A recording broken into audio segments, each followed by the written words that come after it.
Hello and blessings, beautiful souls. I'm so sorry to be a little bit late. I've had some technical difficulties here. I'm just making sure that everything is okay to go. So just give me 1 second and I'll head over to YouTube. So hopefully,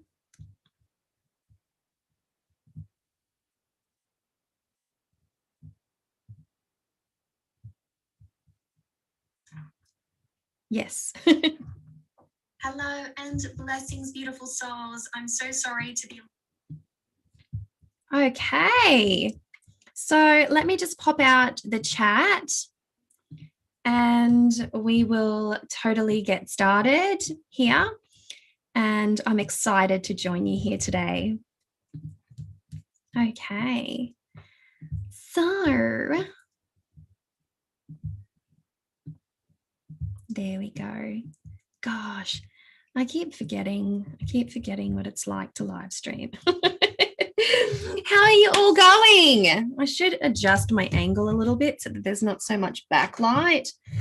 Oh, all my chairs are squeaky.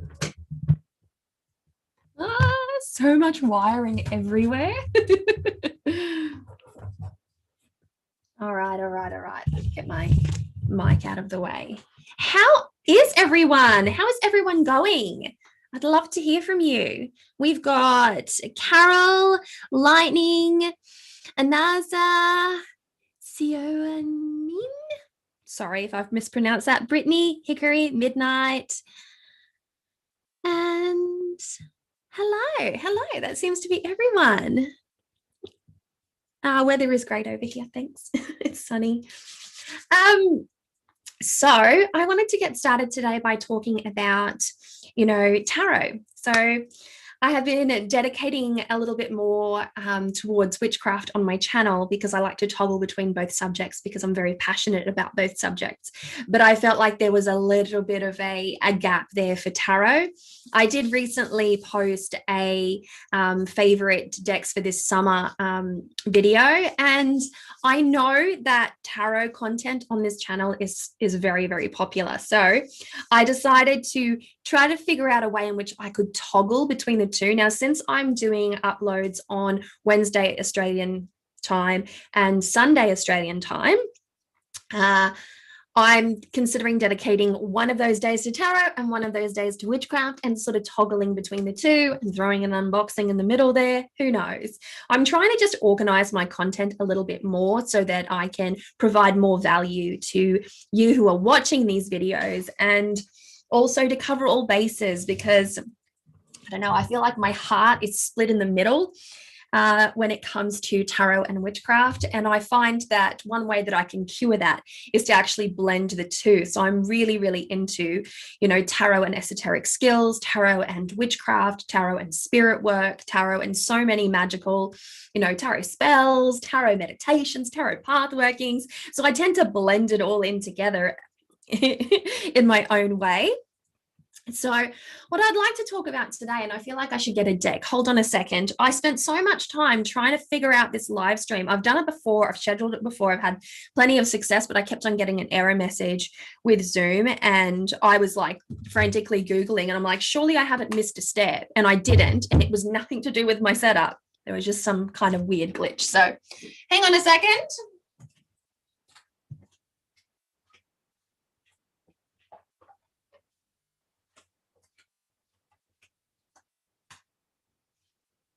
This was the closest. I have the green witch there, but that's an oracle. I don't think I have another tarot inside the house, actually. So there you go. How's about them apples? So in case you haven't seen this one yet, this is the bones of the bone stone. And I've been working a lot with this because it's a beautiful spirit deck. But it's also a very creative, I don't know, it entices the creativity. To be fair, I'm also working on a particular subject within my Patreon Coven that has really sparked my creativity along with many other Coven members' creativity. It was a byproduct of some of the work that we're doing over there, and then suddenly we're all like at a 10 creatively.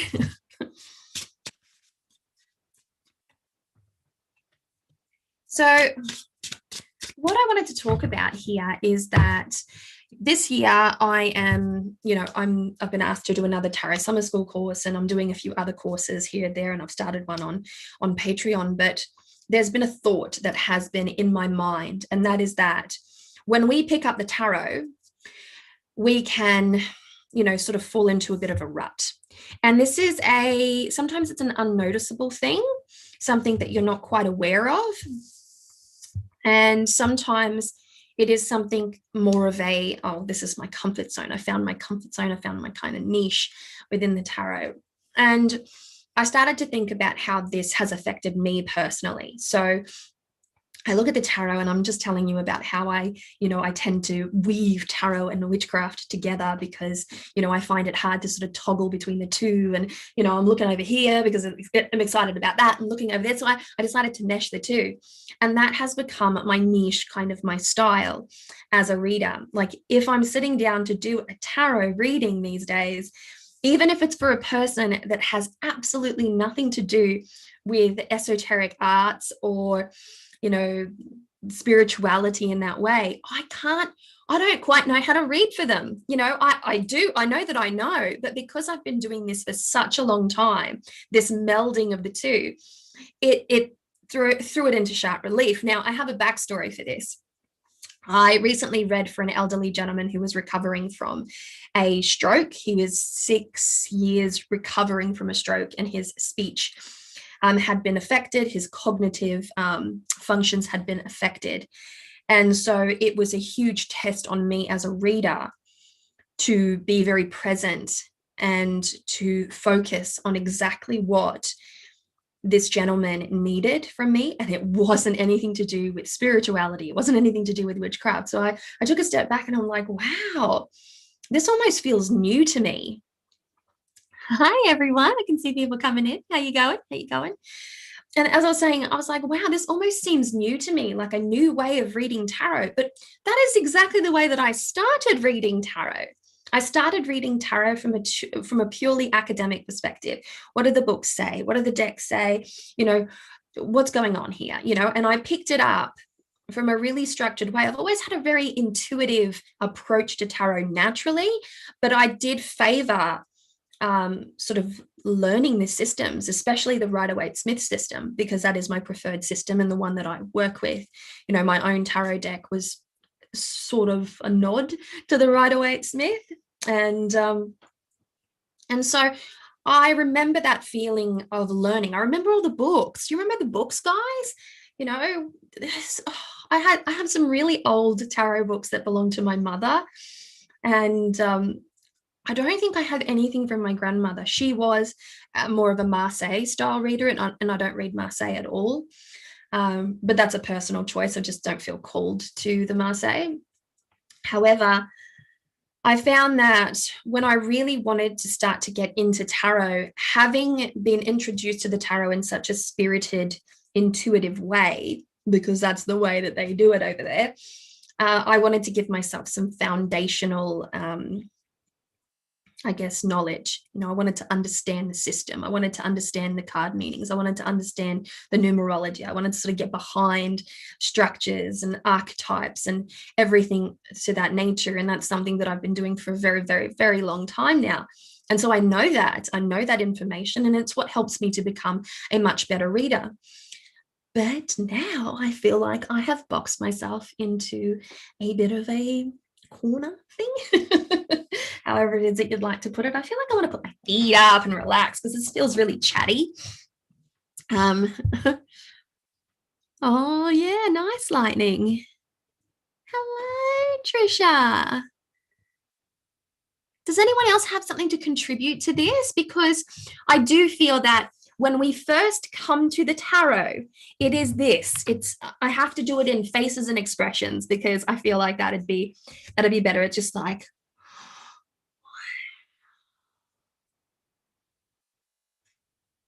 and that's when it starts. That's when it kicks in, that little addiction, that little call, that little, like, you almost hear it like a whisper from spirit, and you're like, this is where you should be. This is what you should look at. I remember feeling that with my mother. I used to watch her read tarot in her complicated, convoluted way, with a working candle late at night. And it's just there. This is this image. I have this image burnt into my mind. And I was like, wow, I want to be that when I grow up, kind of thing. It was just like, I think I was tinkering around with the idea of being a flight attendant. That seemed good. But when I saw that, I was just like, I want to be that. And I didn't even know what that was. I was very, very young, folks. But I can honestly say that you get so drawn to the tarot. It becomes such a consuming passion for many of us. And we can take that passion in different directions. There are some that are consumed by the passion to collect, others that are consumed by the passion to create, others that are consumed by the passion to learn, and so on and so forth. There are many ways that we can be passionate in the realm of tarot. And I am a collector, so I'm very passionate about collecting, but I'm much more discerning now. I am a creator. I've created my own deck, so I'm a tarot creator, and I was very passionate about that and continue to be very passionate about that. And I'm a tarot reader, and I teach tarot. That's what I do. I've taught a number of tarot summer school courses. I teach tarot techniques and self-paced studies on Patreon. So I'm constantly in this guiding, teaching kind of capacity. But again, I have found that my flavor is very magical. And I do like that. And I think that works best for me. But I also realize that I do myself a disservice when I don't just simplify my practice. And simple is never simple when it comes to tarot. Have you ever just been told to read the cards? Don't project onto it. Don't project onto it, because we as readers, we tend to project our own thoughts, our own opinions, our own intuitions. We take what the cards are telling us and we interpret. Thus, we project onto that spread our own interpretations.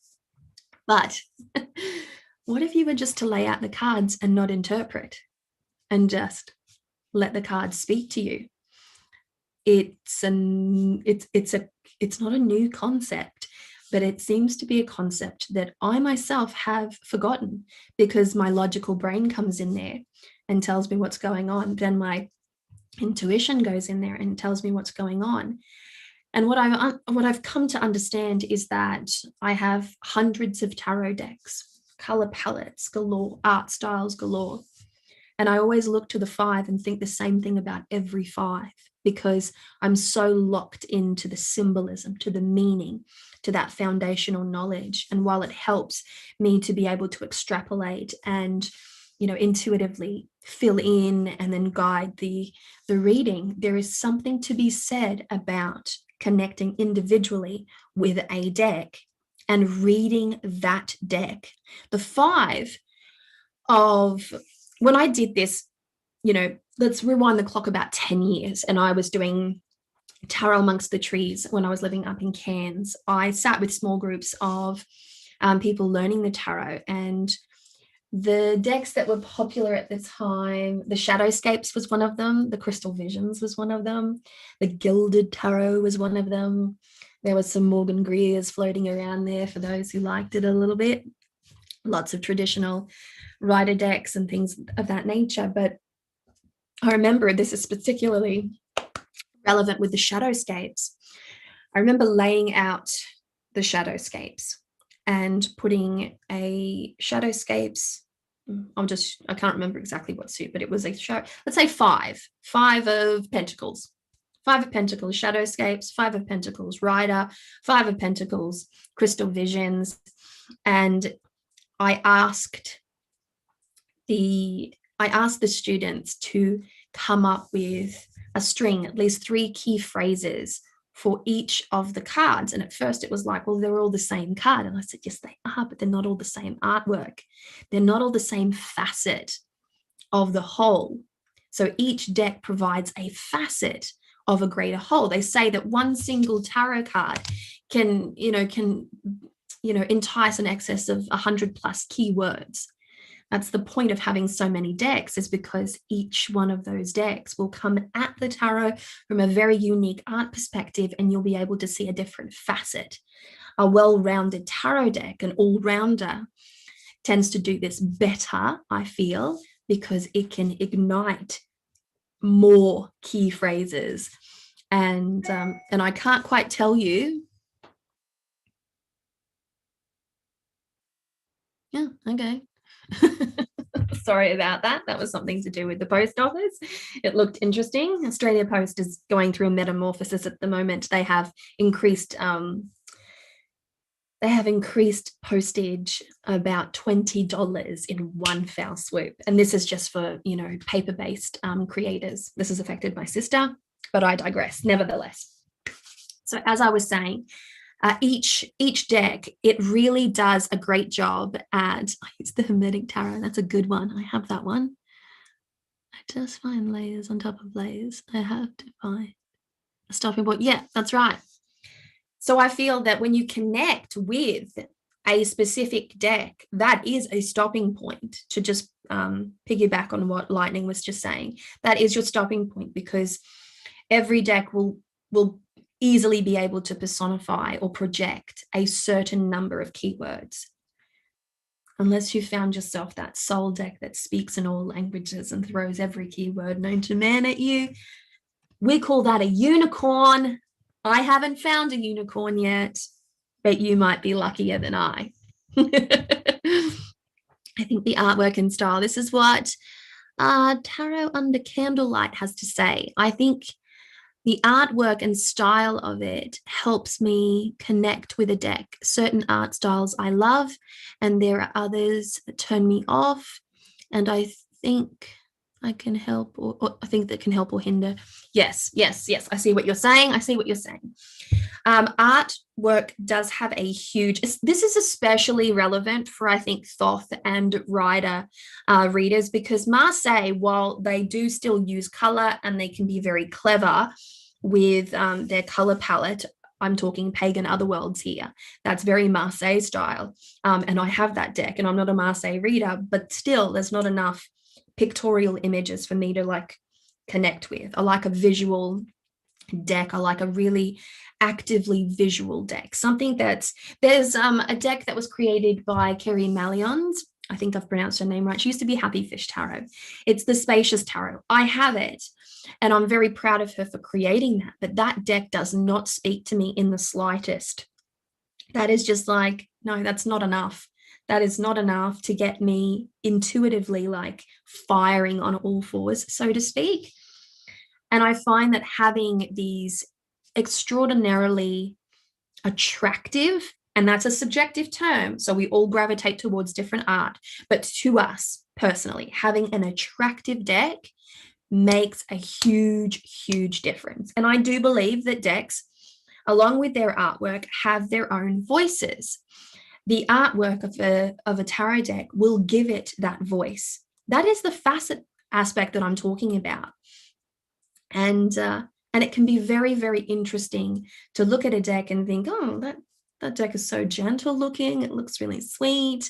And then you get it and it throws you around and it chastises you and it makes you run around the block a couple of times, lift weights, and you're like, oh my God, what just happened? I've had decks like that where I'm just like, whoa, it's just like, you took my breath away. I had no idea that you had that energy in you. And that is the thing that I love about experimenting with new decks, because there is always this space for surprise. And that's a very, very important thing for me. Art and color are particularly color calls for me. Yes. So I'm thinking I'm going to watch the playback later on. No worries, Sonia. I also come from shamanic background, and that will make everything deeper, especially shadow work. Yeah.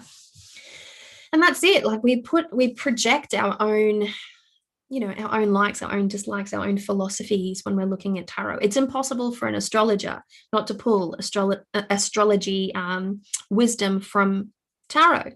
Likewise, a numerologist. Likewise, a Kabbalistic practitioner. So there are modalities that are famous for fitting within tarot, and those modalities are there because people of those persuasions, of passionate about astrology, numerology, and Kabbalah, found that connection. And that is, I did this on a minor level, okay?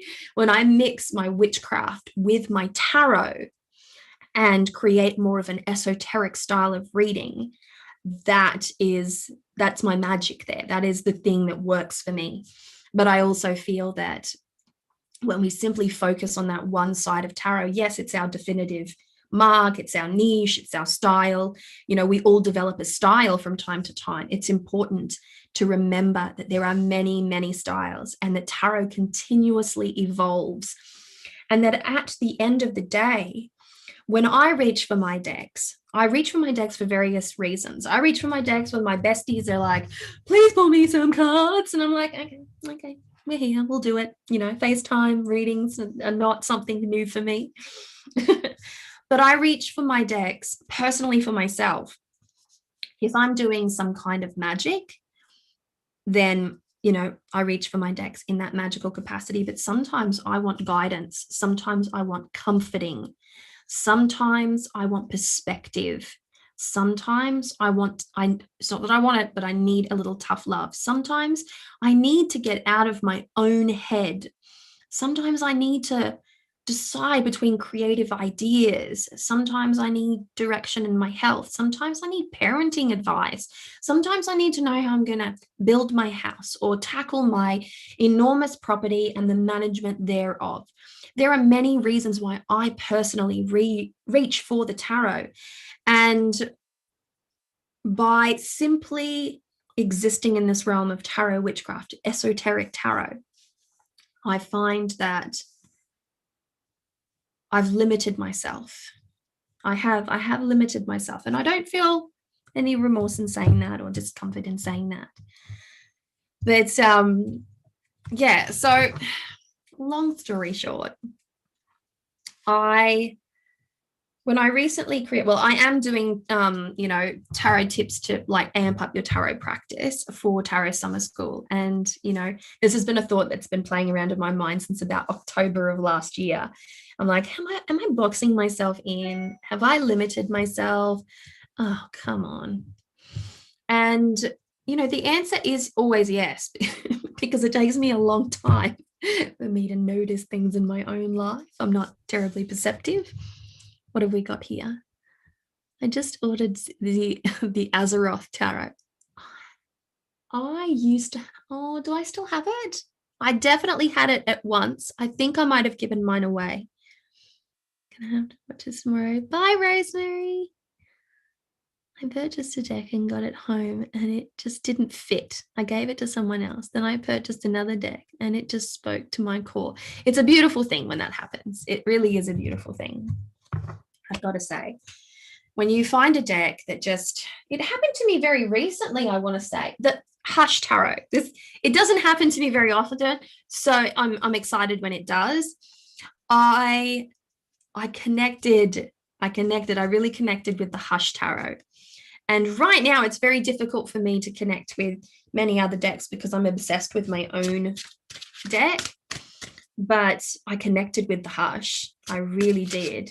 And I also connected really beautifully with the Lightseers Tarot. I had a really, really good time with those decks, and they helped me to come at things from a really unique perspective. And so I use them, not interchangeably per se, but I use them when I'm in specific moods and need specific medicine. And that is definitely something that, I'm factoring into, the material that I'm teaching at the moment. We can get very minimalist about our tarot, and there's nothing wrong with being a minimalist tarot reader, having one or two decks, depending, a light and a dark to counterbalance, etc., etc.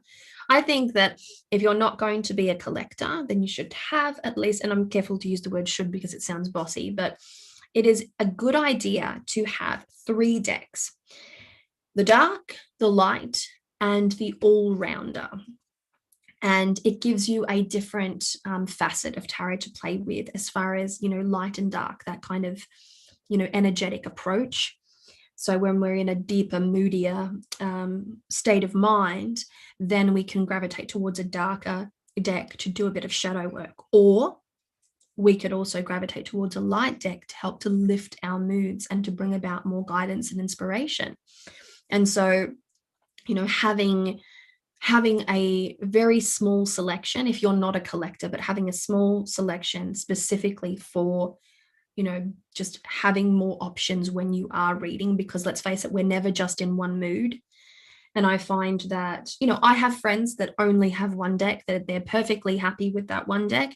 And that's a really, really rare thing for me to see anyway. I'm typically, you know, hyper aware of collectors, I guess, because I myself am a collector. But I know that there are those that just work with one, and they have that beautiful worn kind of, I'm going to use the word ratty here, but I don't mean that in a bad way, but really worn and kind of tattered and scuffed up deck. I don't think, aside from my Sacred Circle Tarot, I don't think there's any deck of mine that looks scuffed or tattered, because I have so many and I rotate through my decks regularly. But by the time I've rotated through, I may have used one deck, you know, in, let's say, 5 or 6 rotations, but I typically have 4 decks out anyway when I'm in a new rotation. So I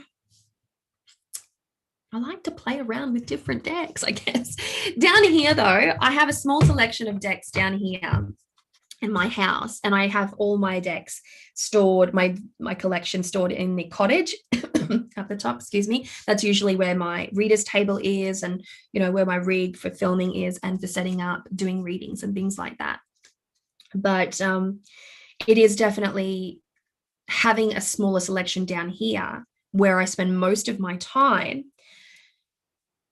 has been really interesting, and it's been very humbling, in fact, to just work with one deck, 1 or 2 decks. I've got a few more out there, but you sort of get used to them. You sort of get to know the deck. And I think building up comfortability is absolutely vital from beginner through to advanced. Being comfortable with your tool is absolutely vital. And it takes a while to get over it.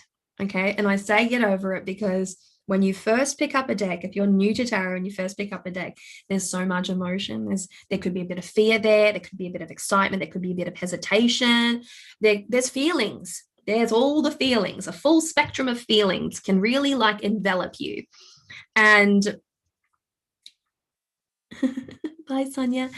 And that is a beautiful, beautiful thing, because when we are, you know, when we're going through those motions and really, you know, acclimating to our decks, and we're new to the practice of tarot, you need to know that the tarot is a tool for you. And in order for you to know that, you have to go through those motions. You have to siphon through those feelings and really build up this comfortability. I've known people that have been absolutely fascinated with tarot, have played around with it and just gone, oh, actually, no, that's not for me. And that's okay, because the tarot isn't just for anyone. It's more popular now, I feel, than any other time in our history.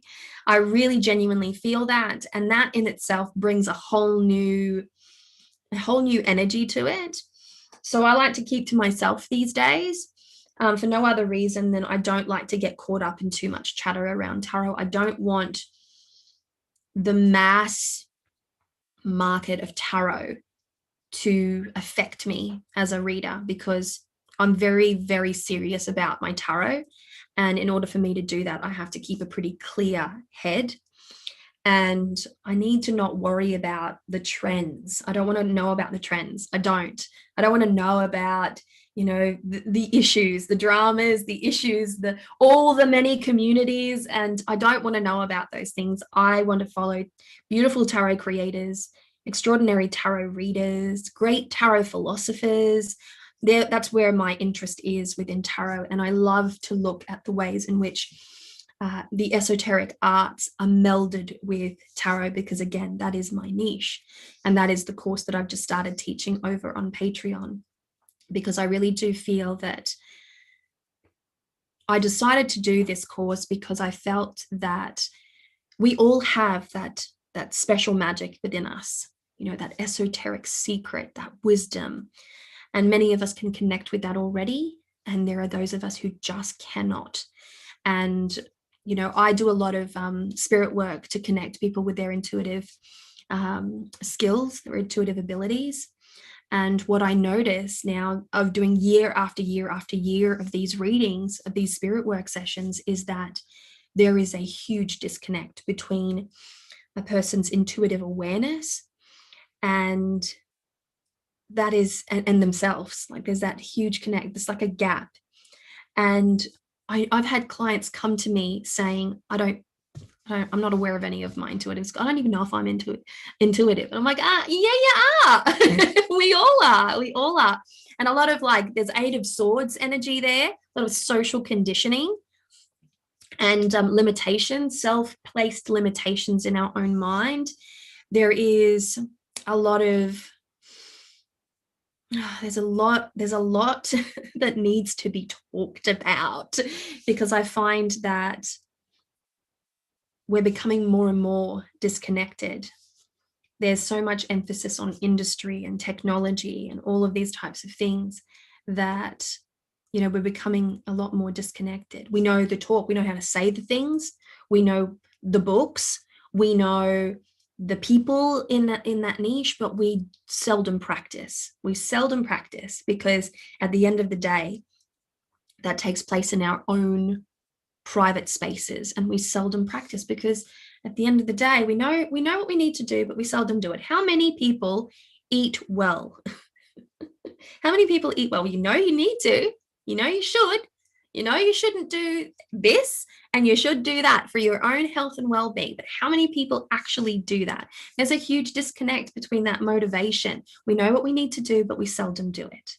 And this is where the tarot comes in, because we all need a cheerleader, we need a best friend, we need some tough love, we need some direction, we need some, you know, some esoteric evolution. We need that. We need to be reminded of the brilliance that is inside of us, and tarot can do that. We need to be guided, really, really well guided. And a lot of tarot readers refuse to use, no, that's a generalization. I'm not going to say that.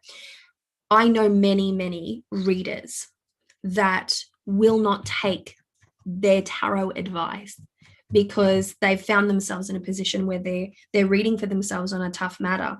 And some people can do that. I can't, and I don't recommend that other people should either, because emotion gets in the way, and there's a lot that can happen there. And I find that it's harder for people to follow the direction of their tarot. How many times have you yourself been shuffling for a very important question, to get down to a very important question? Then you pull out your cards, and then you're like, oh no, I don't think I shuffled enough. No, I don't. Nah, that's not the real shuffle. I'm gonna shuffle again. You know, I know readers that have been reading for 20 plus years that will still do that in the heat of the moment, when the question really matters, which is again why I feel like you should call a friend. I have a network of tarot readers and friends, and I just call, and they will call me when they feel like they're like, no, I can't read for this. I tried, I put it down, and I'm like, no, not feeling this. I can't do it. And there is there's something quite special there in reaching outside of yourself as well. And I think it's necessary from time to time, because we need all different kinds of medicine when it comes to the tarot. We need all different kinds of flavors. We need to be ignited in all different kinds of ways. Otherwise, we end up being boxed in and niched down so much that the full spectrum of tarot and its vast capacity to really transform and change and ignite, etc., it can be lost, because we are so focused on just this one tiny little speck over here. And, I'm speaking from genuine personal experience here. As I've previously stated, I use runes rather than oracle cards. Don't vibe with them. No worries at all. Hi, Victoria. How you going? Oh, I'd love to hear more about these esoteric topics, intuitive ways of being and feeling. Yeah.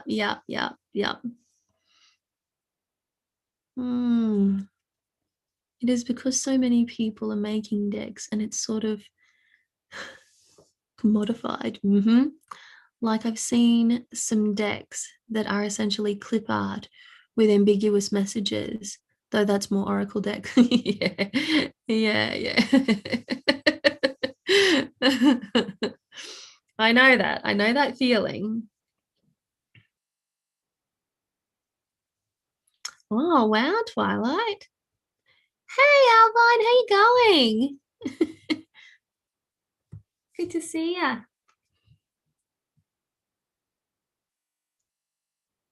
Oh, happy books. Thanks, honey. Yes.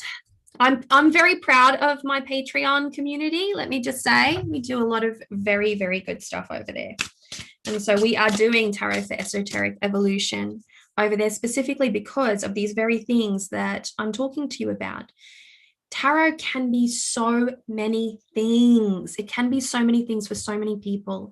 And yes, 90% of the time, we might need guidance, just plain old guidance. But then there might be, 2% of the time where we need, to remember, like to really remember, like a good shake up to really help us to remember something vital about who we are. There are times where we need healing. There can be times where we need healing. This is why people gravitate towards the tarot for shadow work. There is no greater form of healing. When we heal the soul and the spirit, it reverberates out into every corner of our lives and just, it makes you better in every way. It does. It's a catalyst for something more. It's not like you can do one little bit of shadow work and then suddenly you're amazing. It's a continuous process. And it reverberates out. Good shadow work will touch many facets of your life and bring this evolution and this revolution. I like that term. I'm a big fan of that term.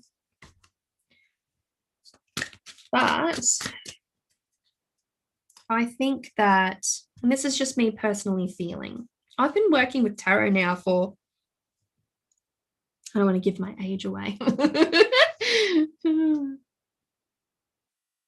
Let's say 36 years, okay? Comfortably 36 years. I've been working with tarot for a very long time. That's not a number that should impress you because most of that was me playing around with decks, Marseille style decks that I just couldn't cope with. I got it. I could understand it a little bit, but my tarot love for modern tarot, specifically for modern tarot, sort of happened when I got the Sacred Circle Tarot when I was on my 19th birthday.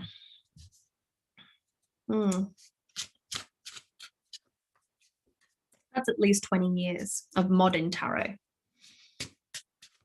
And that, I think, is when I really progressed a lot better because at that time too, like I remember this, I worked at a little cafe when I was 19. And just around the corner from my cafe, there was this little place I lived in Mackay in Queensland. And there was this little place called the Mystic Connection. And I walked in there and I was just like, oh my God, it was a proper new age store, not witchy at all, just totes new age.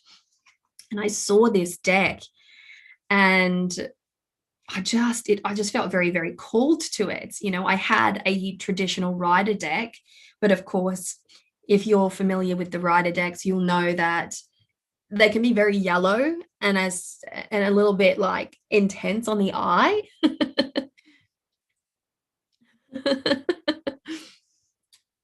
And,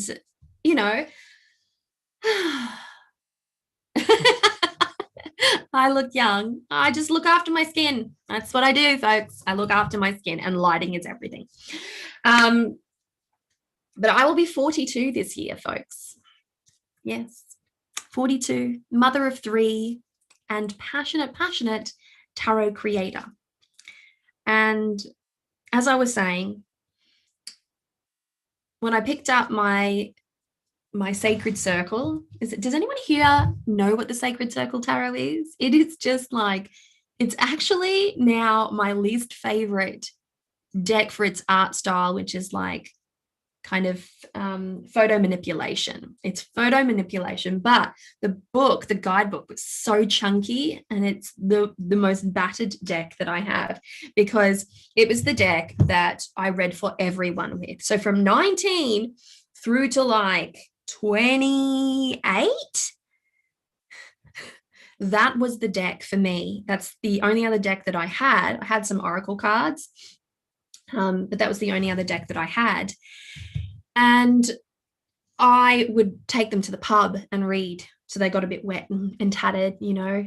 I'd read for friends at home. People would come to my house to, can you pull some cards for me? And I was never serious about tarot per se in a professional capacity. I'd never thought about really beyond that moment of me being a child going, I want to do that for a living. I never thought about being a professional tarot reader at this time, because I had so many jobs. I was working 3 jobs.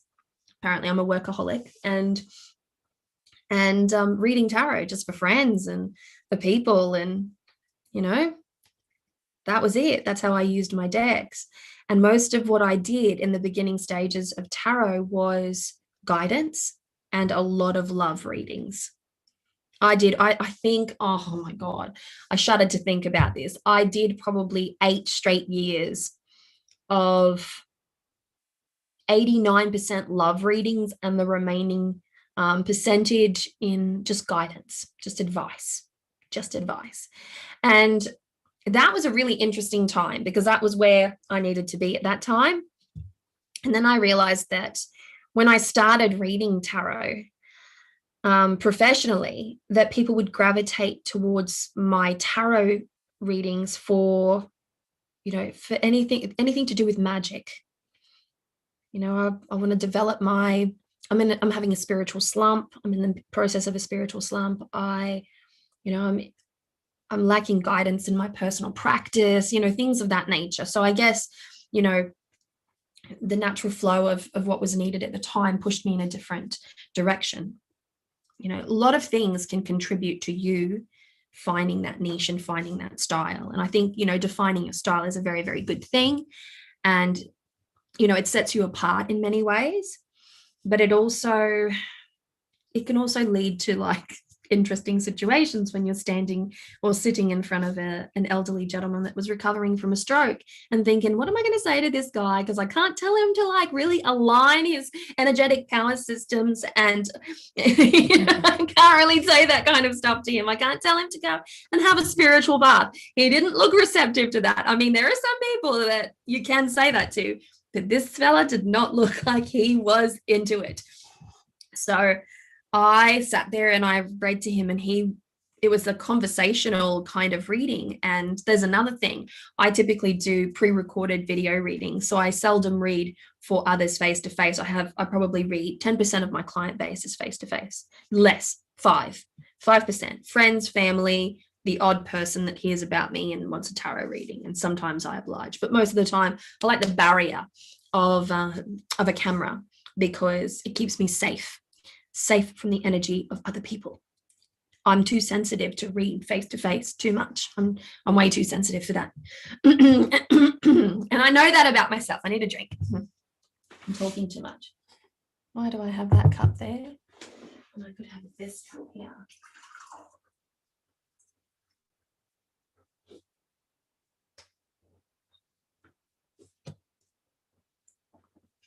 Okay.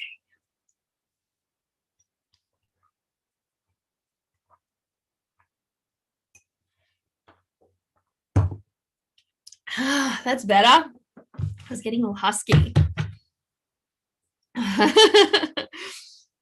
My first deck was the Mythic Tarot. That's awesome. And I loved it. I was so sad when it got damaged, and when I finally... That's fantastic. I'm telling you, folks. When you begin to work with tarot, it is a wild ride. You're taken around so many different corners and up and down and around, and then suddenly, you know, you're a reader and you're making debt. Wow, look, there's totally like This is when you know you should be a reversals reader. Let's skip into another topic. So I was talking to, I think it might have been a Laura the other day, and I work with reversals. It's not a popular thing anymore. Reversals are no longer a popular thing, but I work with reversals because reversals work for me. So typically when I get a new deck, I don't shuffle in reversals. I know that there are ways of doing it. I've done those ways. I've even taught those ways. But for me now, what works is to just let the cards reverse themselves. Now, there used to be this strict kind of protocol with tarot. You may or may not know this, but when you got a deck, you would shuffle in your reversals and you would do a reading. Everything good? And then you would reset the deck, as in turn everything back up the way that they were. And I was like, I was never good at that. I was just never good at that. But now I let the cards reverse themselves. So for instance, I was just looking at the cards here and they had just started reversing themselves. This is a relatively new deck, but here they are, just a few they're just sprinkled in there, And I'm into that. Like, I'm super into that because it's the deck telling you what it wants. My Ansata Tarot, which is a majors only deck, it's all, I always keep it upright. Yesterday, as I was shuffling it for a client reading, it flipped out a card and reversed it. And so I just read it in its reversed position. And it turned out to be the best thing. If it had been an upright version of the strength card, I would have just been like, there's no, wouldn't have made sense. Let's pull a card. So reversals, I find, have gone out of favor. They used to be like the hot thing, right? Lots of readers would read reversals. I think Barbara Moore kind of, I love Barbara Moore, by the way, but I think she kind of ruined it for people because all of the Llewellyn decks that she was the author for, they never contained a reversal description or a reversal's meaning. They always had the divinatory meaning for the upright, but seldom. So I won't say never, but seldom did she put in reversals. And I always found that very odd. I do look for reversals in decks, and I like when decks and guidebooks include reversals because I like to see where the artist and creator has taken the idea of this reversal, because there's many philosophies that you can go with for reversals as well. And I find that they're all relevant, just like there are many philosophies that go alongside the interpretation and the reading of court cards, and they're all beneficial. You know, you learn them all because they all matter, they all make sense, and they're all beneficial. You know, Maslow's hierarchy of needs, yeah, learn it. Oh gosh, it's good stuff, folks. But reversals, I feel, have been kind of removed from popular or modern tarot. And I find that that's when you know that a reader is a bit more like old school, is when they're rocking some, you know, some crazy reversals, or when they ask, do you want me to use a deck that has reversals in them? I never ask. Maybe it would be more considerate if I did ask. A lot of them didn't have reversible backings. That's true too. That's true too, Pandora. That is true too. And how you going, honey? You're looking good. I keep up with you on Insta. Pandora and I have actually met in real life. And I think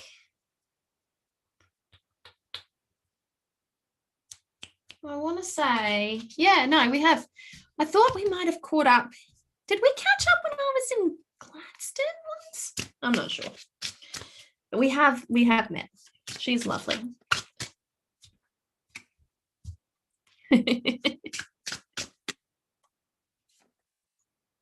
Oh, we're working with the Queen of Pentacles. Now, As a little exercise, folks, what does this queen say to you? What does this queen have to say to you? If Alvine's still here, she'll love this one. Nothing like a little bit of Baba Yaga energy. Yes, the vice versa tarot. One of my besties rocks the vice versa quite a bit. So tell me, if I don't have some reversals in my deck, then I'm not getting the full picture. That's just me. Yeah, I know how you feel. I know how you feel. There's just going to be one or two from time to time. Now, there are limits to reversals as well. And this is what I feel is a bit funny, okay? So tell me if this isn't a bit funny. So, and this is just something that I've heard and observed, okay, over the years. Let's say you use a deck that has reversals and you lay out 6 to 7 cards. Let's say you lay out 7 cards and all 7 cards are reversed. The standard protocol back in the day was to just redo it, because that is no. That's just no. The deck is off. You need to reshuffle it and do it. And I'm like, really? But if you lay out 7 cards and they're upright, you don't take them up and then reshuffle them and lay them out, do you? So I always thought that was a little bit like, something there that's not right. There is something there that's not right. There's a lack of balance there. I think if it's good for one, it's good for another.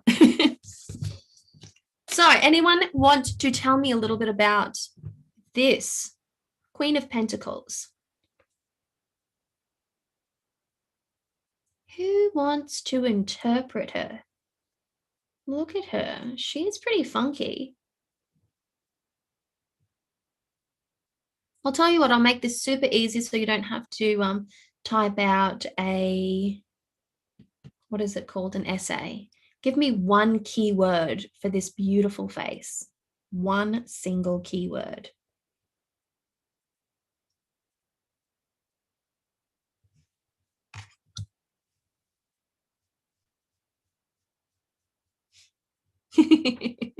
Thanks, Alvi. Oh, Taminga. Welcome, honey. Yeah, well, she's got a killer eye.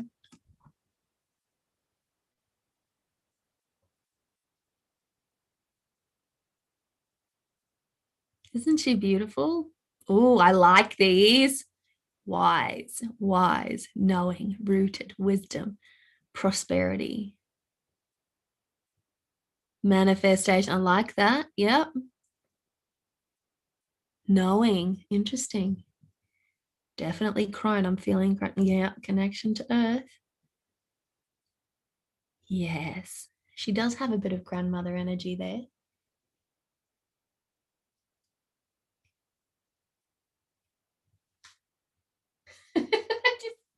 I literally just smacked a fly.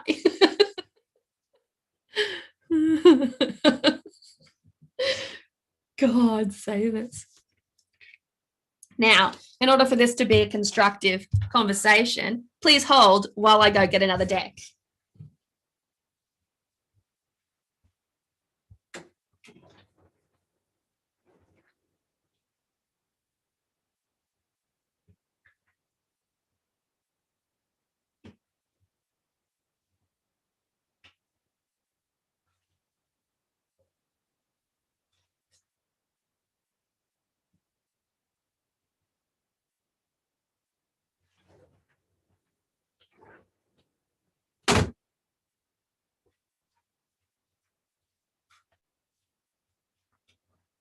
Okay.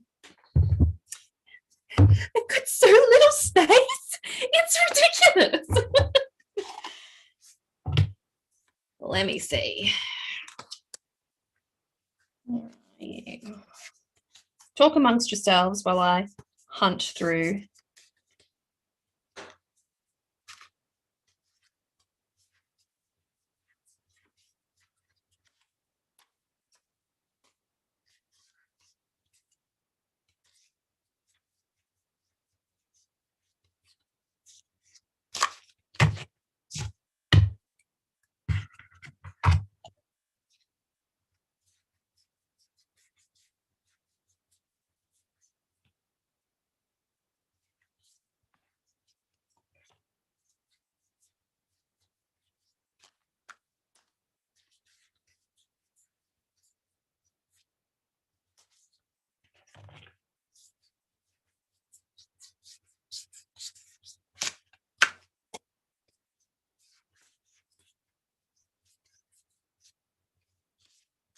Okay. This is actually going to be worthwhile, I feel, at the very least.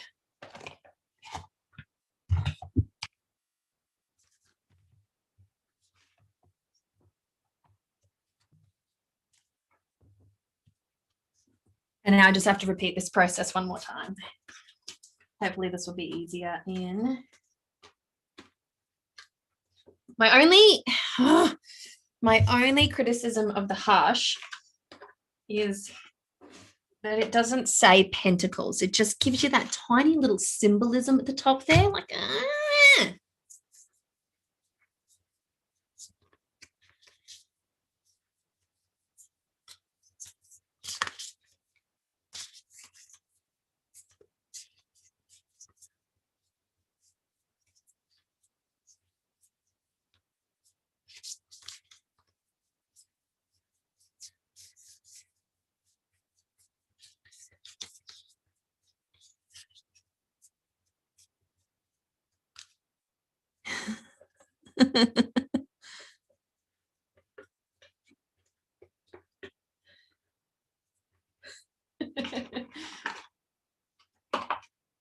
I'm just giggling at the comments. Okay.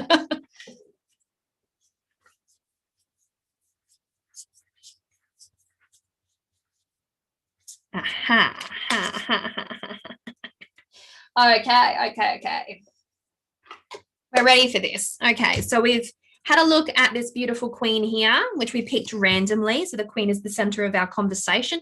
Why is she the center of our conversation, folks? We're having a very productive and wise conversation, I feel. Then we have the Hush Tarot Queen. So would anyone like to drop some keywords down there about the Hush version of the Queen? Look at that. And then look at the two side by side. We have such spring maiden energy. Actually, she reminds me of like a zombie bride, but that's just me. Look at this, very spring, a nest, very flowery.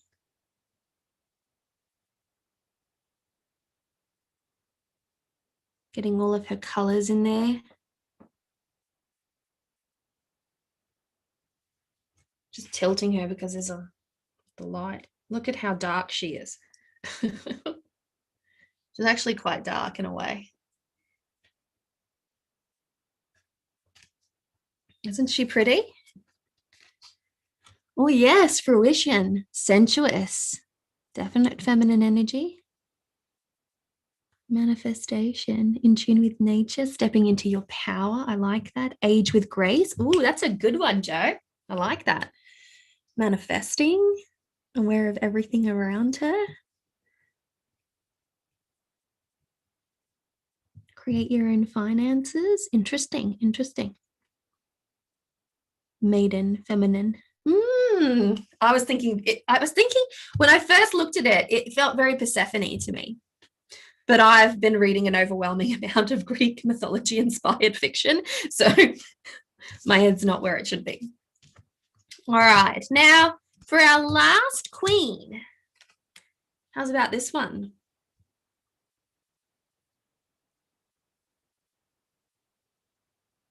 What a beautiful, beautiful queen.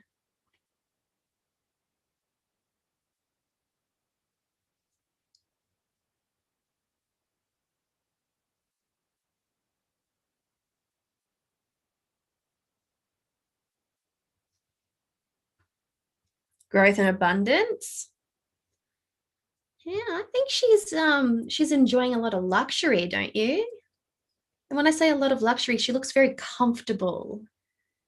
You know, she's holding on to that pentacle. She's, what is the word? She is,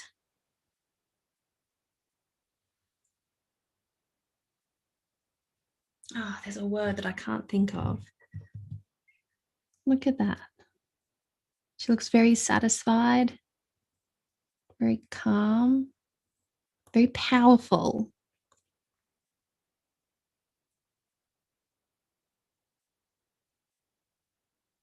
Beautiful. Now, all three cards here are the Queen. But look at how different they are.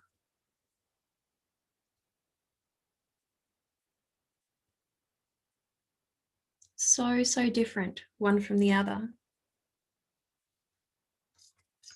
Oh, yes.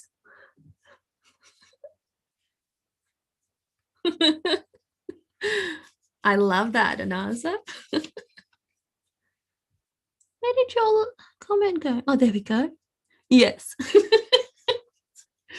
I love that. So we have one card and yet three very distinct takes on that card. And by using one deck over another, you are going to get a different flavor of reading. You always will. It's absolutely what will happen. But I find that, and this is very relevant for Tarot for Esoteric Revolution, the course that I'm just starting on Patreon. I've only just started it, folks. So if you do want to join in, it is very, very cheap. Card Slinger only costs $6 US. That's $8.50 Australian a month. But what I'm doing over there is asking that when you're embarking on this particular, course, because it is that esoteric evolution. So we're working on, intuition. We're working on leaning in and tapping into that spirit guide element of the tarot so that we can really trust that energy as well.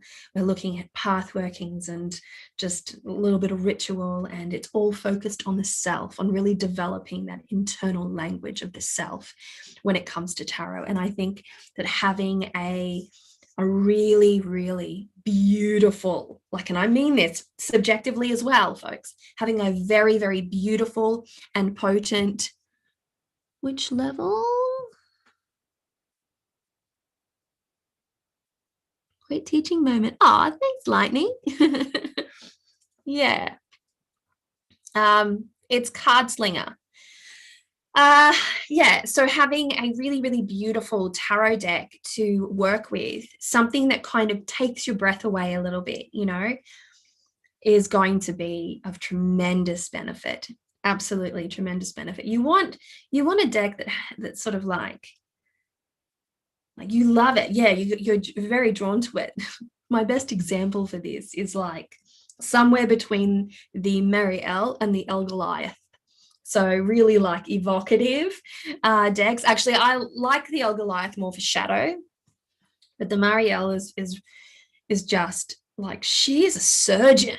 Like Marielle Tarot is a surgeon of a deck. I know that there are people that are just like, I don't like it. That's creepy. That deck is really creepy. And I understand. I don't like it because I think that it's not creepy. I like it because it makes me feel very, very conflicted, uncomfortable, confused. I look at that deck and I'm like, what the fuck is going on here? I just don't understand it. And then I do. And that's good for me.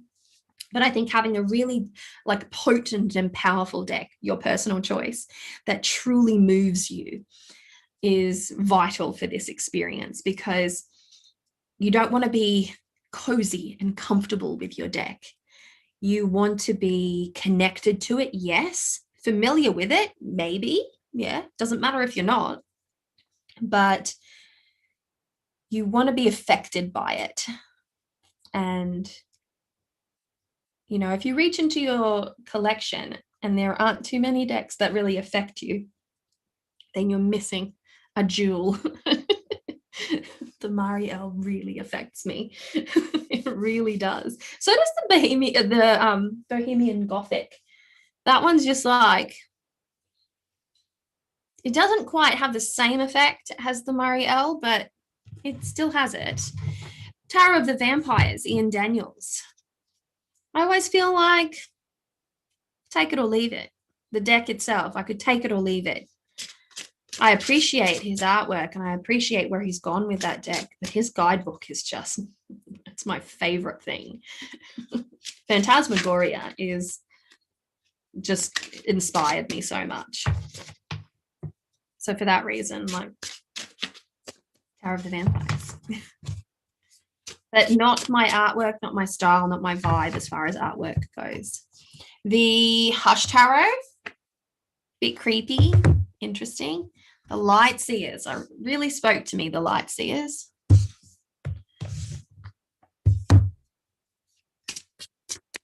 The Bone Stone's all right too, folks. Oh, yes, Pandora. The Mariel Tarot is the whole reason why I have a black and white or a sepia and white version of the Bone Stone, because I was inspired by her sketch deck. I've told this story a number of times. I'll tell it forever. She inspired me. Hello, Luna Solare. Anna's here with us while I'm shuffling the Bone Stone. Bones, Bare Bones edition. Now,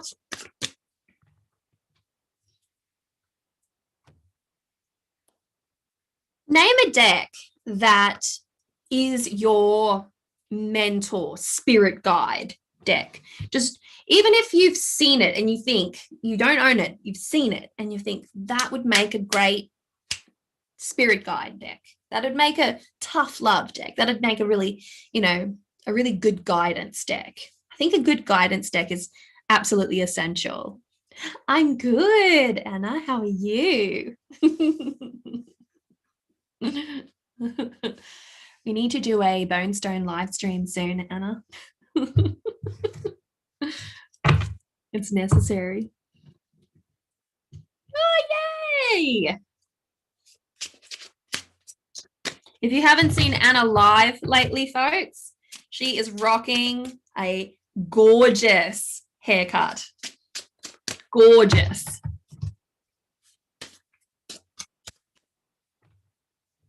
Tarot of the Crone. It's just a moment. I'm going to have to Google this. I'll just Google while you guys mention. Excuse me.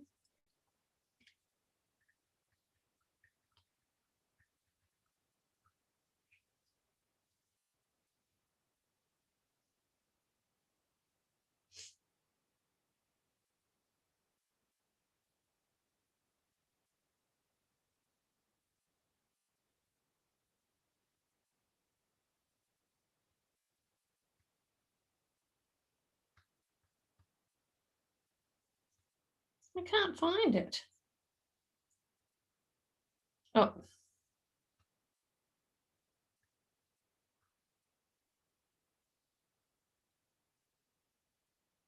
Ooh. Oh, I see. That's a little bit like Crow Tarot. That's a little bit of, what's that orange deck? The sunflowery orange one by that beautiful woman. No, I can't think of the name of it. It's very Crow Tarot. Who else has got a deck? Oh, Shadowscapes. I need. So for me, El Goliath is a good guidance deck. Oh, I'll mention that. I'll mention that to Goliath, that he was fondly spoken of in this live stream. Dreams of Gaia can be a smack in the face, yet a good guidance. Nice, nice. Thanks, Mara. Scythonic Tarot, a very good guidance deck. Also the Bone Stone. Oh. The Brady Tarot. Oh, that's a good one. Patricia, that is a good one. It's on my altar, actually. It's on my reader's table. You know what? I typed in Tarot of Crone, and let me just pull up here. Tarot of Mystical Moments is coming out, or has come out. Sorry for the flashback and the glare and all that. I have the Oracle of Mystical Moments. It's very sweet. What else? Oh, the Brady is such a good deck. Dreams of Gaia. The Mermaid Tarot speaks to my Pisces heart. Ah, very nice. Star Seekers. Oh, Star Seekers. Oh, I can't spell Seekers.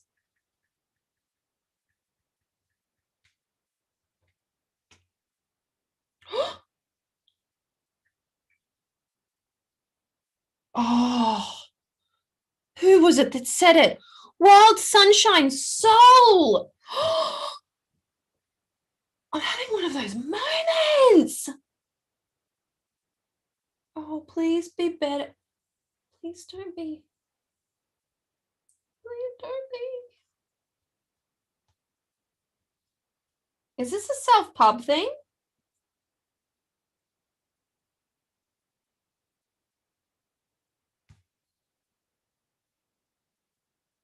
Oh, by the Van Mystic.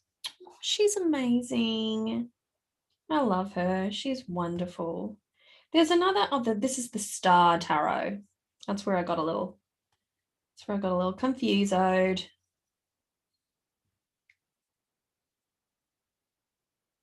Which made me want to Star Tarot. Oh gosh, you've got me Googling decks now. I just bought one yesterday. Where is it? Not a tarot, it's an oracle.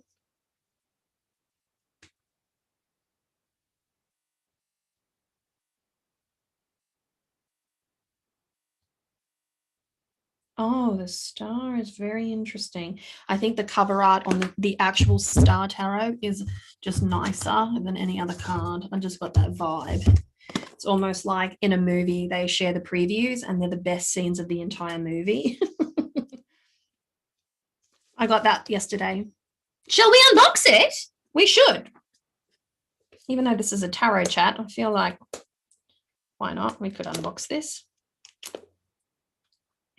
I think a good oracle deck goes really well with a tarot deck. So for my Tarot for Esoteric Evolution self-paced study course, we are working with a kick-ass tarot deck and a kick-ass oracle deck because I feel like oracle is a really great tool.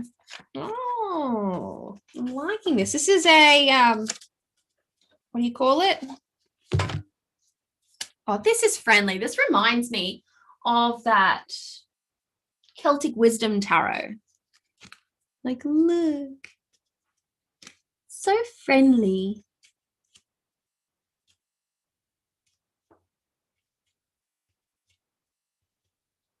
I'm doing a terrible flip through, but you'll get the gist of it. I'll do a proper flip through video.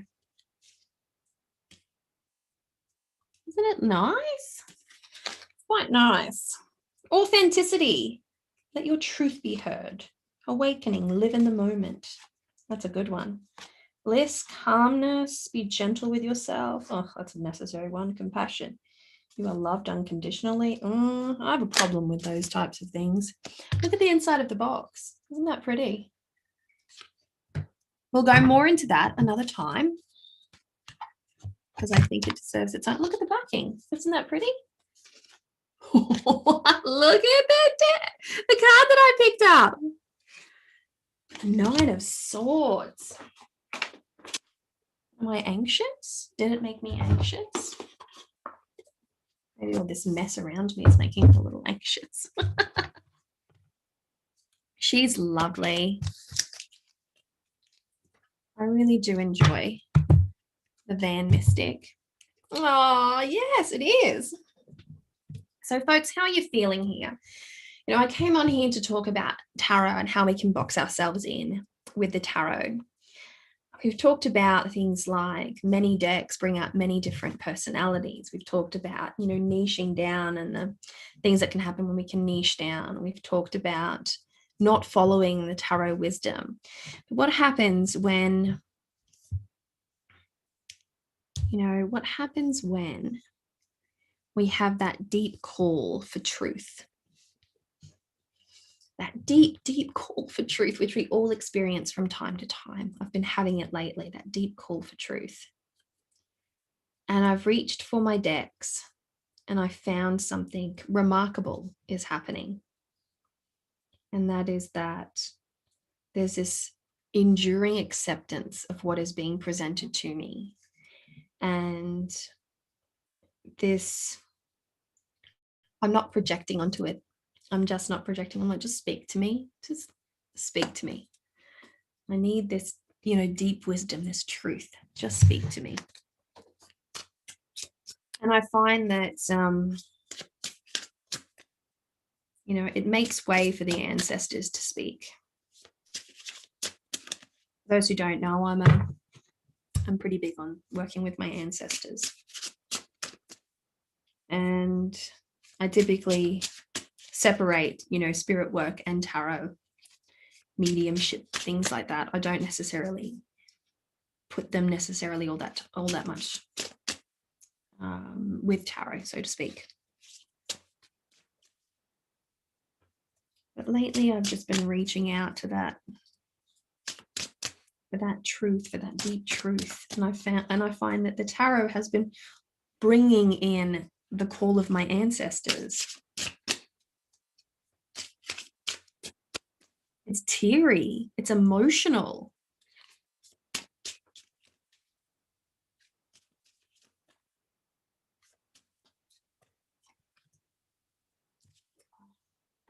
Look, the Empress. Oh. My mother's line is speaking to me. My mother's line always speaks to me.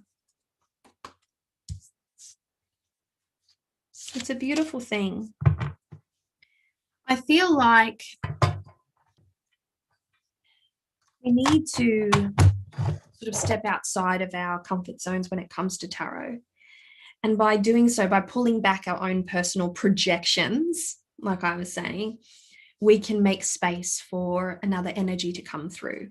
And sometimes that's the energy of, ancestor, as was the case for me. Sometimes that's room for your own intuition, your higher self to come through and just like really, really get you. And sometimes it's, it's a clarity. And sometimes it's something entirely different that I've personally never heard of or experienced. But I think that when we make that space, whenever we make space for the other, that is when the other can come through. We've made that space, we've cleared the way.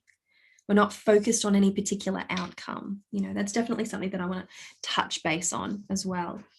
Within any of my future tarot teachings, it's learning to make space. We can get totally full on books and resources and blogs and our own experiences and many decks, etc. We can get so full on those.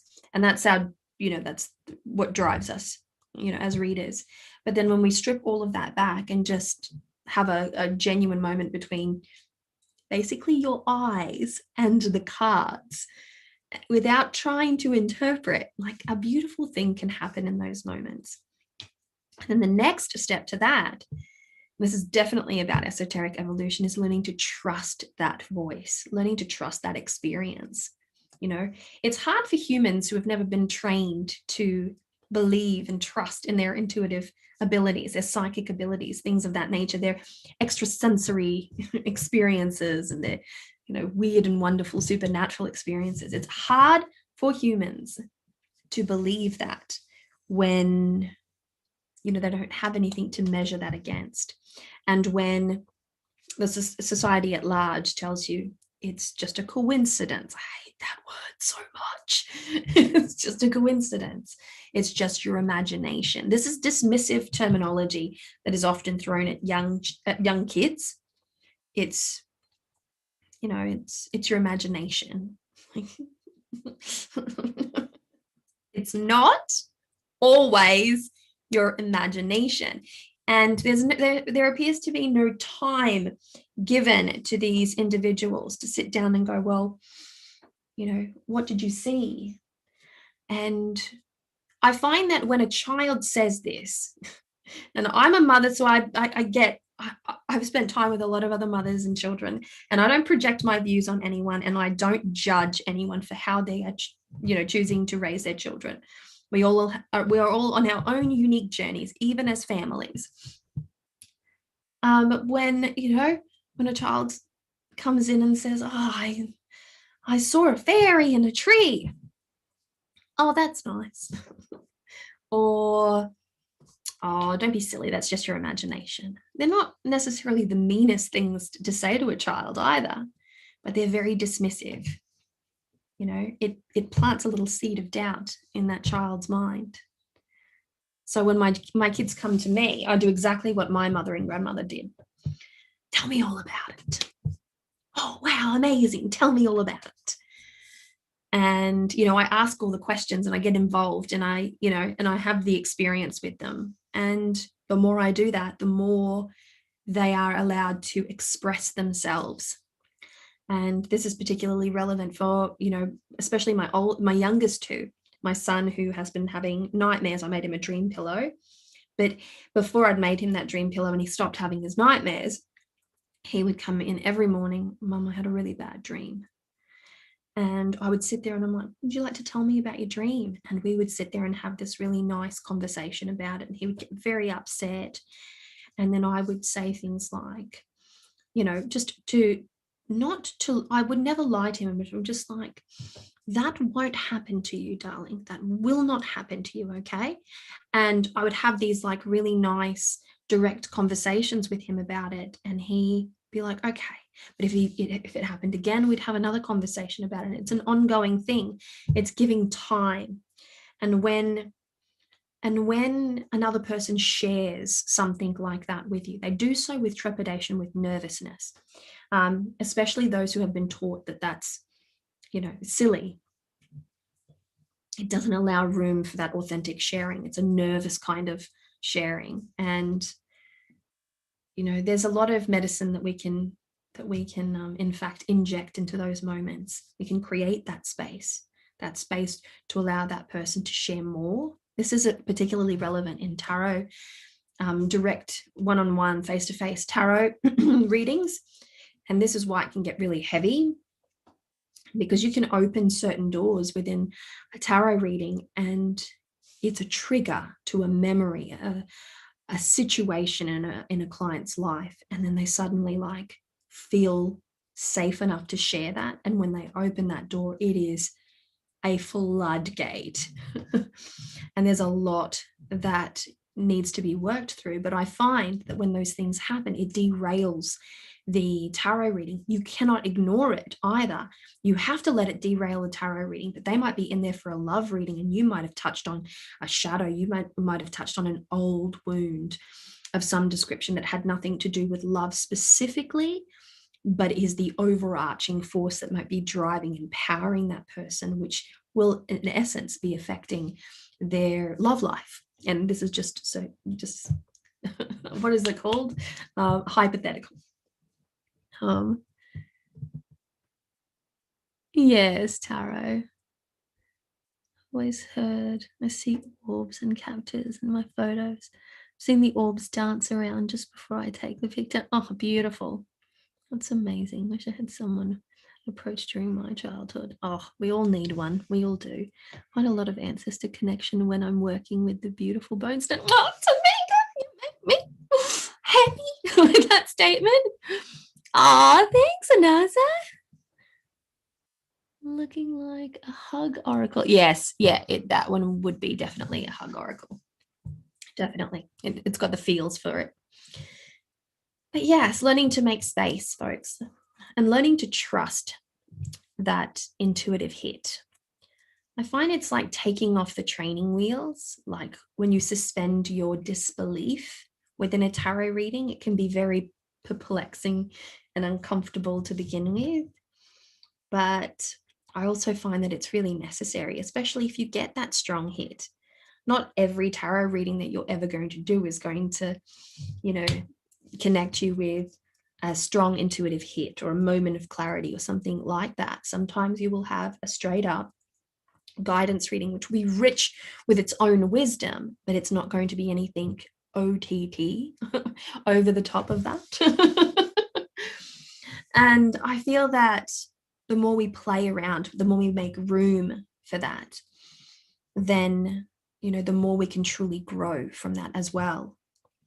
So for, you know, Tarot for Esoteric Evolution, it's about learning to listen. And learning to listen is the hardest thing to try to do as an adult. Learning to listen to something else, to something different, to a different perspective, to an inner voice that you've never really acknowledged, let alone paid attention to. Learning to listen is such a massive, massive thing. And, you know, I'm in the process of developing all these beautiful exercises for Tarot for Esoteric Evolution, all these beautiful exercises to help with that, you know, that listening aspect and that ability to be able to suspend that disbelief. And that a lot of that comes from trying not to control the reading and not project onto the reading, when you can just accept the information without having an opinion about it. Just accept the information. When you do this, it's a gateway into understanding how to let the cards just speak to you, how to let the cards tell their own story. And that's what tarot is. Tarot is not you, it's the cards. The cards telling their story, the arrangements of those cards, and then the way that you choose to interpret. And that will rely on who you are, where you've come from, what culture you've lived in, how you've been socially conditioned. You know, everything relies on, or impacts, not relies, but impacts the way that you become a reader and your style of reading, which is why, you know, working on your style of reading, working on your esoteric evolution is absolutely vital, because we are inadvertently socially conditioned. I have been socially conditioned around the concept of money. I have been this way my whole life. I've been socially conditioned that there's never enough, that I have to learn to live without, that I'm undeserving, and I'm throwing out some you know, experiences that I've had here. And, you know, that's something that I have been socially conditioned against. And that makes a huge difference within terms of when I'm working with the suit of pentacles. Hell, when I'm working with any of the suits, actually, because I've got a lot of, I have to plug my computer in, hold on.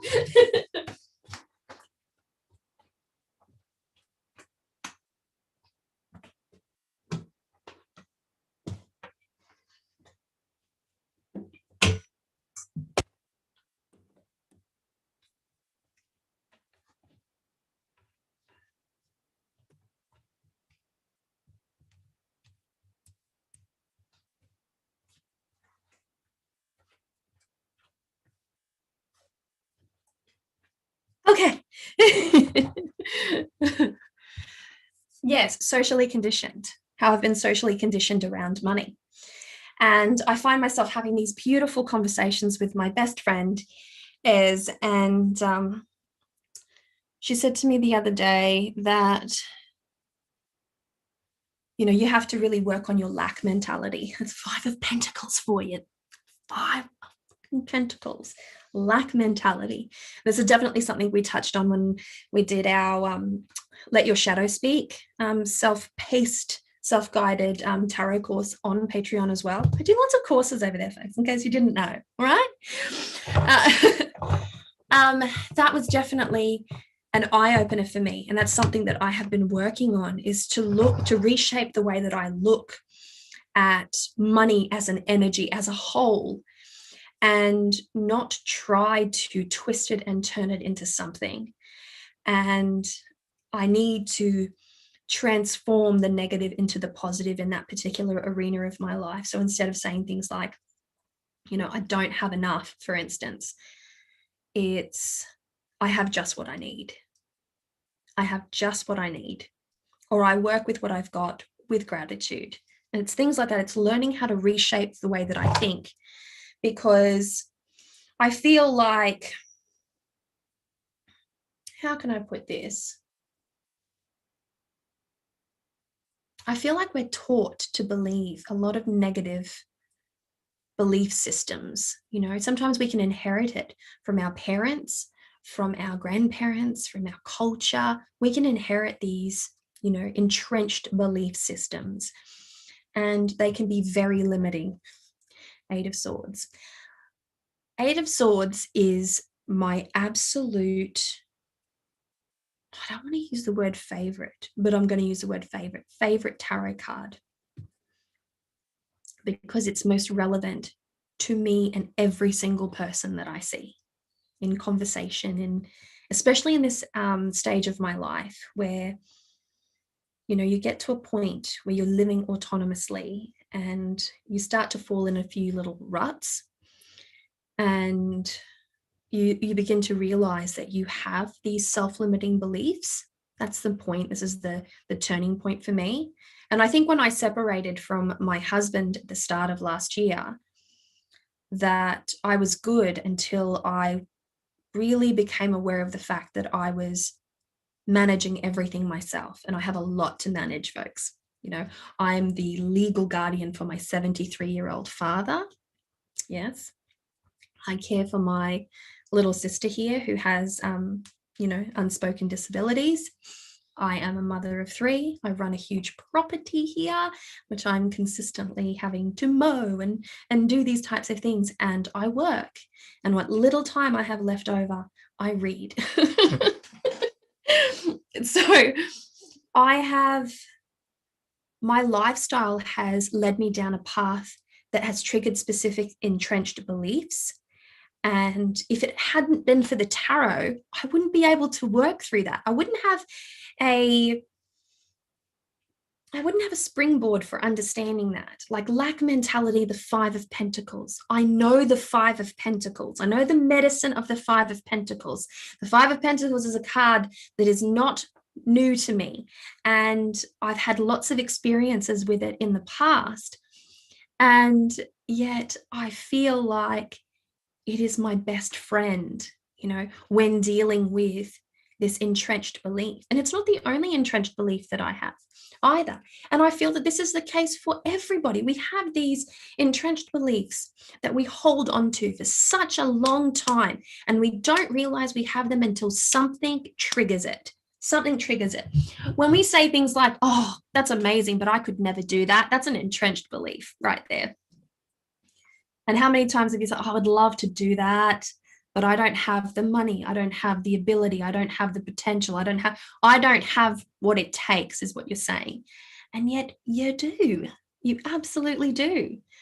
But it's the way that we have been taught to believe. And so I feel that the tarot is a tremendous medicine for that very thing. When I'm feeling a little bit like meh about my finances, I grab a tarot deck and then I remind myself that I'm being an idiot.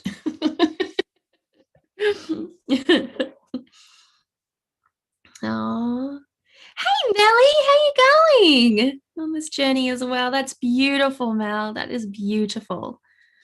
New perspective, yes. It is about a new perspective. It is about adjusting your perspective, which is why if you were to ask me what tarot card, what court card specifically I see myself in, I would say the Knight of Swords, because I'm constantly looking at ways of reshaping my perspective, of trying to see the bigger picture, of trying to understand things from alternate points of view and to see things with tremendous clarity. That would be my tarot card at the moment. If you had asked me 2 years ago, I would have said the Queen of Pentacles, but I'm not so egotistical anymore. These self-limiting shadows can be ancestral trauma too, especially with money as an aspect. Absolutely. My upbringing was quite, was quite affluent in its own way. But I lived on the foot of a favela. All my friends were really poor. And I never noticed. We were just happy kids, you know? But I grew up around extreme poverty. You know, I grew up around extreme violence and extreme poverty. That impacts you as a human being. That leaves its mark on you. And one of the things that makes me the angriest, and I was sitting here with my sister yesterday and I was shuffling my decks, and we were talking about, I don't know, I can't really remember what we were talking about. Something to do with the mentality of a friend of hers or a group of friends of hers or something like that. And I found myself getting really angry about it, and saying we all have the potential to do something with our lives. And I believe that. When I decided that I was going to open up an Etsy store and be a tarot reader, the amount of people that told me that that was ridiculous was actually ridiculous. But still it happened. And I did not care what anybody thought. I did it because I felt called to do it. I was like, you don't own me. You don't get to decide on the direction that I'm taking my life. And I was pulling cards out left, right, and center. This was a huge guidance moment for me, like a real catalyst for something different in my life. And, I went on YouTube. That was a tarot decision. Me being on YouTube, I went and opened my Etsy store. That was a tarot decision right there. These are all tarot decisions. All the big decisions in my life have been tarot-based decisions. And they've led me to really, really good places. And that's why I love the tarot so much, is because it can be a huge catalyst for positive growth.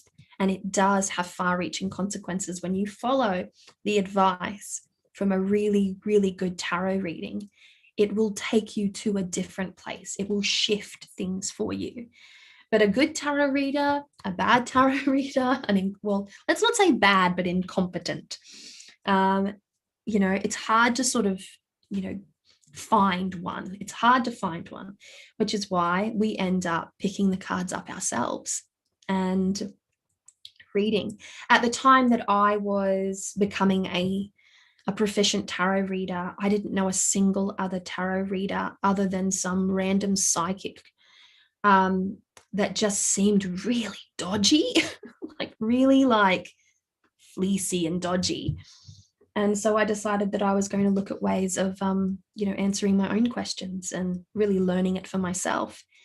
Like, why would I pay somebody else to do this when I don't gel well with that person? And so I found that I can only go so far without actually getting a reading from another person as well. Even as a professional tarot reader, it's like a therapist. You're a therapist, and occasionally you need your own therapy session, right? I feel the same way about tarot. As a tarot reader, we sometimes need other tarot readers to read for us, to give us a little bit of perspective. And it helps to get you outside of your head. But there are times where we don't have that opportunity. And I found myself in those moments a lot where I haven't had the right person to read for me, or this is before I had really, really good tarot reader friends. So I learned to make do with my deck. And I think I did a very, very good job because of the results that my readings provided me with and the directions that they took my life. So a lot of the good that exists in my life, professionally and non-professionally, are results of tarot. When I decided that I was going to move to an Indigenous community in the Northern Territory to try to get to know this guy, that was a tarot decision. And, I lived in an Indigenous community for over a year there. And that's the man that I ended up marrying and having 3 children with. That was a massive tarot decision. And I remember I didn't know any other tarot readers when I'm sitting there reading, and it was one of those poignant moments. I remember it. We remember all those poignant moments really well. When we're just like, oh God, I have to make this decision. 2 of Swords, 2 options. Do I stay here and continue on with my life the way that it is? Or do I go towards the unknown and maybe fail? There was so much that was unsaid. This was comfortable. I knew it. This was uncomfortable. I didn't know it. And so I ended up pulling some cards, and I still remember I got the Fool. I got the Fool, the Spirit in Search of Experience. And isn't it funny how in the context of, esoteric tarot, you can find tarot being mentioned to you by people that don't even talk or speak or use tarot, for instance, that is a foolish decision. Rule of the roost, Emperor. That is a foolish decision. You are being foolhardy. Fool. You need to get outside of your head. That's either 8 or 9 of swords. Like there's goodness in people when they're speaking like that. When they're speaking authentically, you can hear the tarot in their language, and the voices in the choice of their words and how they choose to word themselves. I'm in a 2 of Swords moment right now that is bringing me back to tarot so much. Oh my gosh, Melly. Oh my gosh. That's exciting. Oh, you got the Queen of Cups, Mel. She just jumped up for you. That's probably not helpful.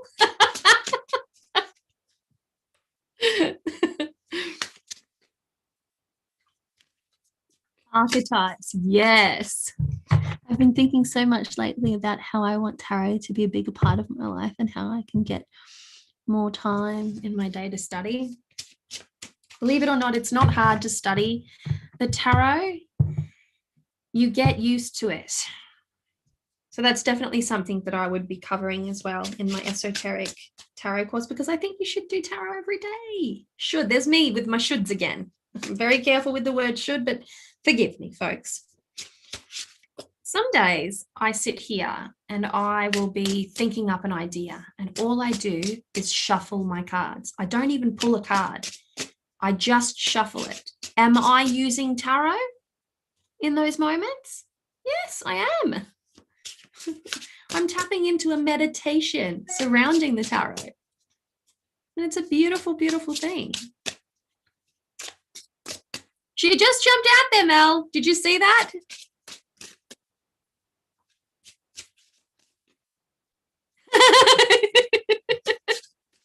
In riding my unicorn.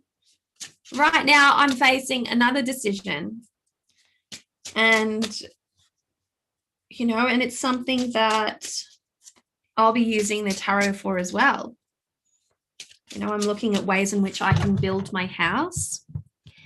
And, you know, I've got a lot on my plate. And the idea of cob building has appealed to me since I realized that it's probably a bit too windy for a yurt. Noise is actually a thing that bothers me, and I do a lot of filming here, so I thought very hard about it. But I thought maybe I'll get a yurt anyway, just for friends. Just for when friends visit. And then I realized that's probably ridiculous, because if I move out of this space, then this will be where friends would stay, because right now I have no room for guests. But I do want to build a cob house, and that's building from mud essentially, and I want to build my whole house out of mud. And I'm doing my research at the moment. I'm seeing if it's a viable option for me. I like the idea that I can participate in the building of this, and you know, this is a big decision. The yurt. I'm not a huge fan of Pip decks, Coco. I'm not. Just doesn't have enough image for me. That's just a personal taste, folks. That's just personal taste. Joe, I will pull a card for you, Vicky. I will. Let's see what the Bonestone Spirit deck has to say. I honestly believe if we had more tarot readers in the world, we would be in a much better place right now. Absolutely.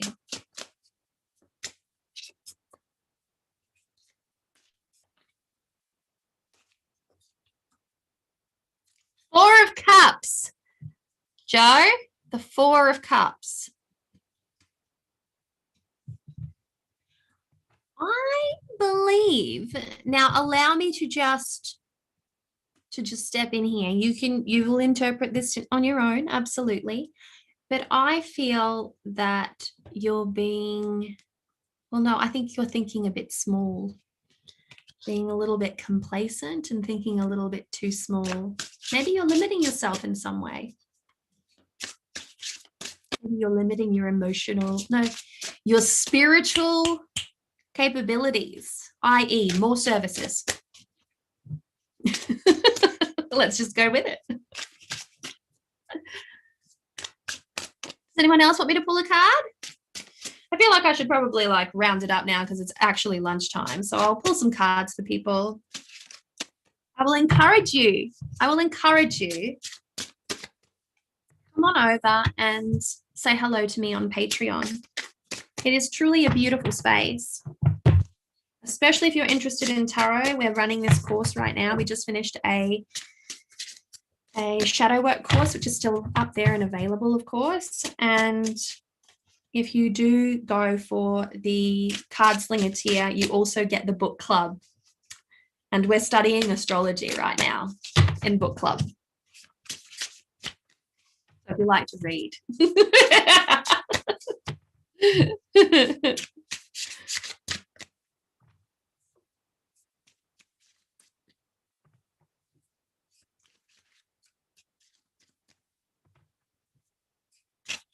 All right, club building for a Tassie climate is a fantastic idea. I know.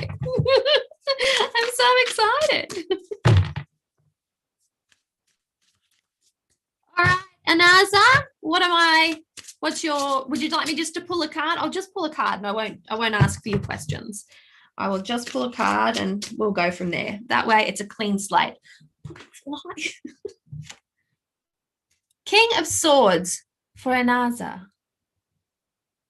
Ooh, what decision? What powerful, palpable decision are you making? Needs to be an intellectual choice. Take in all of the facts, all of the figures. I feel very lawyer energy there, very accountant, lawyer, very analytical.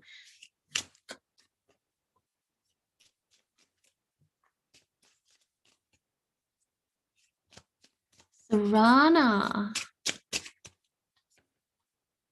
Nine of Wands. Are you on the defensive? Ask yourself that question. Nine of Wands.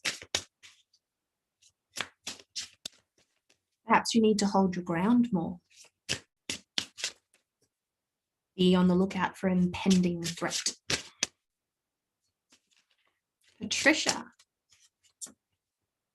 Five of Pentacles. Lack mentality. We just talked about this, didn't we, folks? The medicine behind the Five of Pentacles is as depicted. There is always more to come. Always more to come.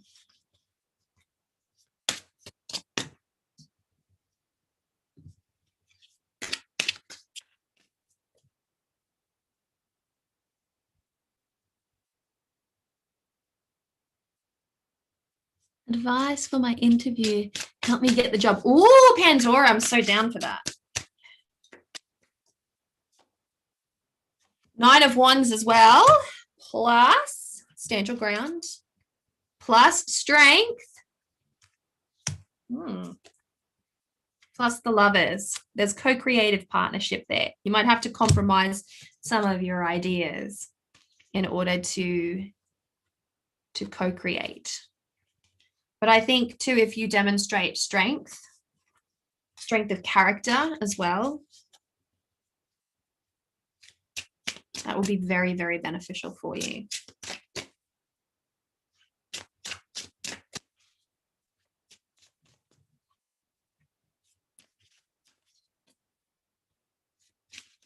Les índoles de Andes. Knight of Wands. It's time to take action. So is there a fiery, passionate, ambitious project that you are in the midst of looking at? Perhaps you need an outlet for your fire. An outlet for your fire is a recurrent message that I've been seeing in a lot of readings lately. Strength has been appearing a lot in reverse, and the Knight has appeared. One single fly is just wreaking havoc on my concentration right now. Knight of Wands. Make and create. Take direct action to make and create. Harness your creative capabilities and your fire. Lightfoot. 5 of Cups. I feel like you might have to heal an aspect of your past. Something that's happened to you in the past needs to be looked at, addressed, and healed so that it no longer brings that sadness and that sorrow.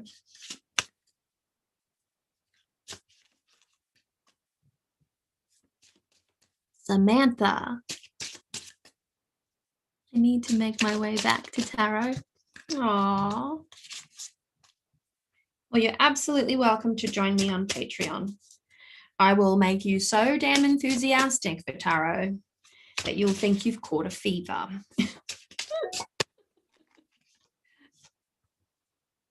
Oh, I love to see you and I miss your energy. Have a lovely, see you later, Mel.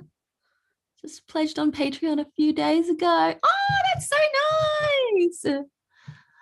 I'd like to have a card pulled for me. Cecil or Cecile, depending on how you pronounce it. You have the Hanged Man in reverse. So stop holding yourself back. There is a way for you to move forward, but you're just not seeing it. You're stuck in suspended animation. You need to bring flow into the equation. Mara Smith. 4 of Wands. I like this as a celebration card. Traditionally speaking, it's the card of marriage. But I like it as a time to celebrate, a time to come together, share creative resources as well. So maybe host a little skills share, a little impromptu amongst friends, little skills share, mini retreat at your home. That'd be fun.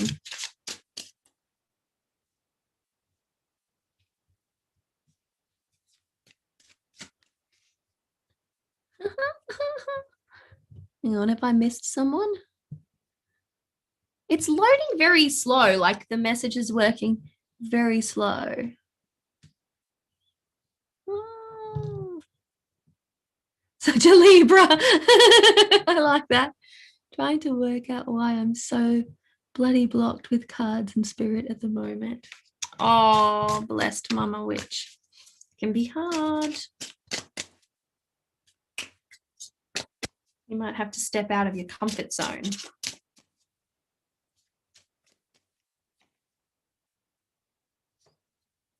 That's for you, Mama Witch. That's 5.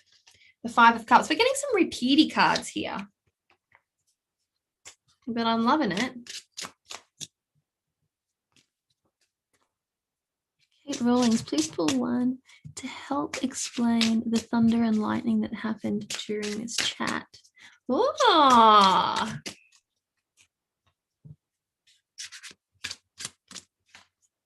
give this another little mix up.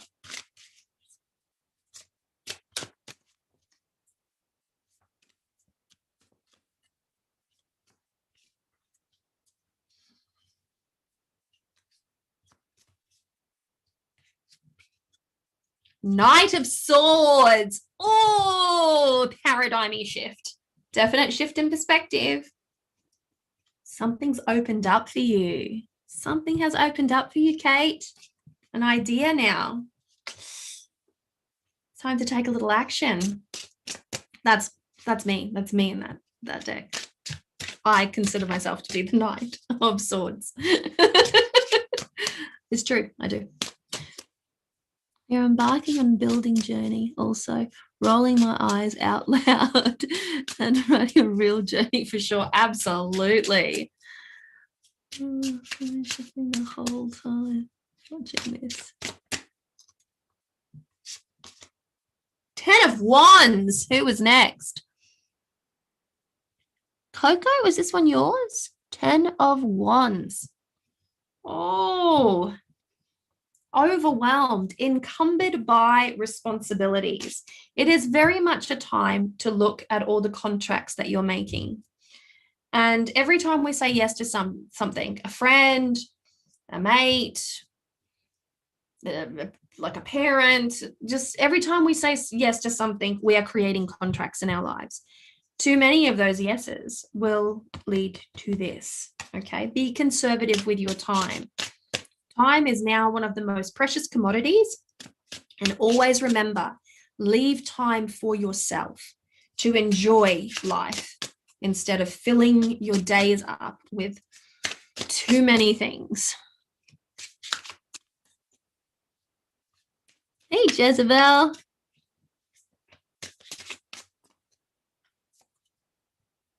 Jojo, you have the Queen of Pentacles. The Queen of Pentacles is your second card.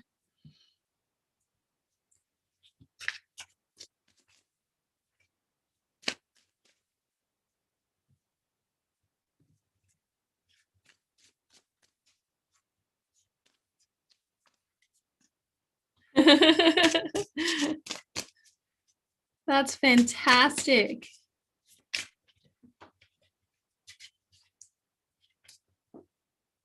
Oh, who was this?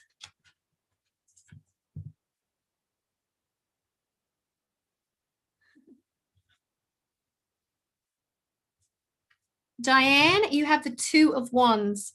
It's time for you to individuate.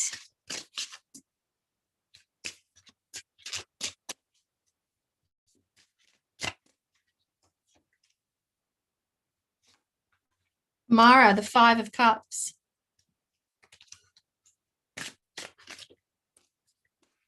Five of Cups is making a lot of appearances.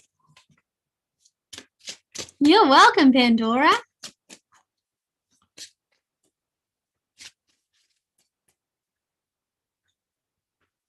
Yanetis, I can't pronounce your name right. Purple Heart. Muchas gracias. You have the King of Cups, our Renaissance man. Head into the direction of the arts. My D-fly. All right, folks, I'm calling it quits because I'm exhausted now. Thank you to everyone who's come and hung out with me. And I would very much love your support over on Patreon.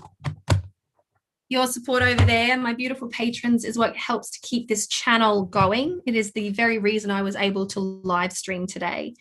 And, you know, we do a lot of incredible stuff over there. We are now doing a full immersion into Aphrodite for Coven, and we are going to be entering into the building of well, actually, before I say this, I need to look at my books, but we are in the planning of building our Coven wheel as well. That's going to be a full focus event coming soon. And for book club, we are studying astrology. We've had a private live stream with an astrologer to answer all of our astrology questions as we move through this astrology book. It's been so fun. The astrologer that we got in was absolutely fascinating. Lots of questions answered. And we do a lot of great stuff over there, a lot of magic. We just made a oil. We made an Aphrodite oil this week. And there's a charm video that's going up for next week as well. So beautiful stuff, folks. I'd love to see you over there. Thank you so much for hanging out with me. I appreciate you so much. Thank you for being here.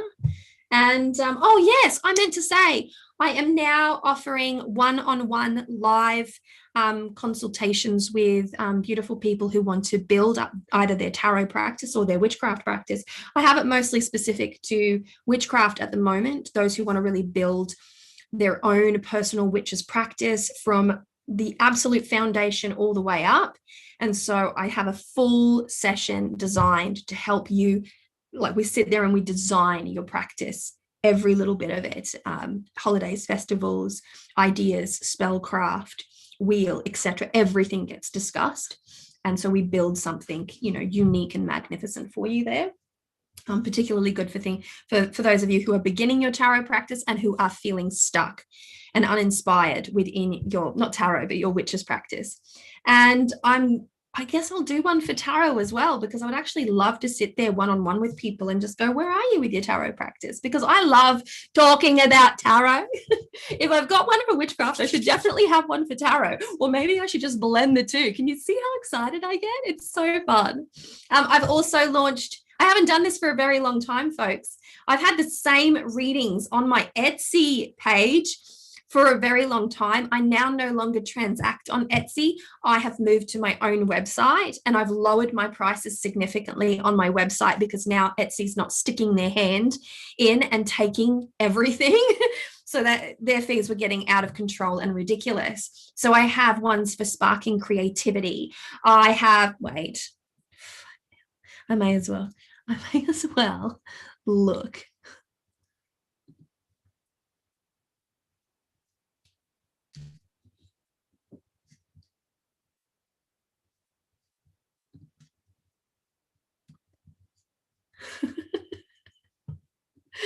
Why are you doing this? Why?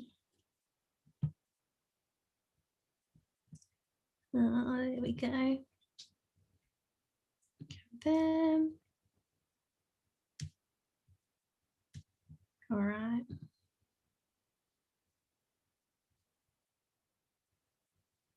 All right, I have my guidance for the beginner witch reading. I have my spiritual slumps reading. I have tarot and oracle short and sweet.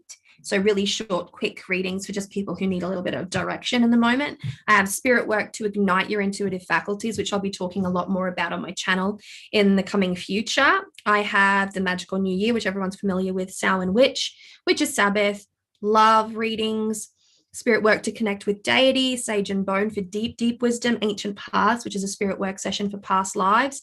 Then I have a to walk a witch's path, again, ways at designing your path through tarot. Then my new ones are Lost in the Forest, for those who are stuck and lost in life right now and who need a little bit of guidance and a little bit of wisdom. Creative Spark, for those who really want to ignite their creative potential. I have Ancestral Connections through tarot, and Make Friends with Claire. So that is about your intuitive, like your psychic abilities. So I have a lot going on, folks, a lot, in fact. And you know, I think that it's wonderful.